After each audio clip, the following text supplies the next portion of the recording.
So tadi Uncle dah main, kita akan tengok. Okay, untuk first ni kita akan buka dulu Toba Mochi Okay, kita tengok sikit apa dapat untuk Toba Mochi. Ush, walau weh. Okay, ush, semat oh. Alright, ini kita dah boleh dapat.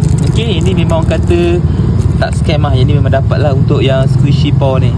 Okay, yang ni pun ada banyak collection ni. Okay, yang aku dapat ni kali hijau. Sebelum ni aku belum dapat colour pink. Okay, second kita akan buka yang ni. Okay, kita tengok yang Skibidi Toilet ni. Skibidi Toilet ke tadi Okay, ush, walau weh, ini apa ni? Okay, kita dapat apa ni lah, comelnya. Ni dia macam dia ada roda macam tu lah. Okay, dia boleh gerak-gerak macam tu. Okay lah. Okay, ni yang kedua. Okay, yang seterusnya kita akan buka yang ni. Oh, yang ni kita dapat yang cincin lah. Kita pernah dapat yang cincin sebelum ni. Okay, ush, tapi gambar kromi ke? Walau weh. Okay, cantik juga. Alright, okay, next. Seterusnya kita akan tengok. Okay, yang ni apa ni? Kita tengok dulu manual. Ni ais, yang squishy ice ni. Tidak boleh dimakan Okay, kita tengok dulu. Ush, nampak gaya macam dapat. Yang ni besar sikit dia punya cube. Ush, walau weh.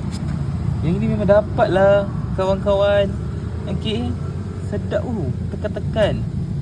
Bentuk dia bentuk ice cube. Okay, okay, narik. And then last sekali ada lagi. Yang ni yang ni dapat slime. Kita tarik slime kan, dapat kan. Ini apa ni?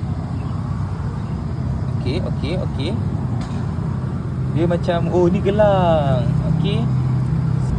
Okay, nampak? Angka ada cincin dengan gelang. Okay. So, and the last one is, kita akan tengok.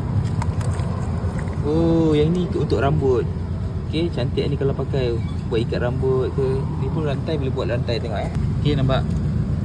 Okay, boleh buat rantai. So, banyak langkah dapat ini. Alright, sambung next episode. Jangan lupa follow, cukupkan 1k followers.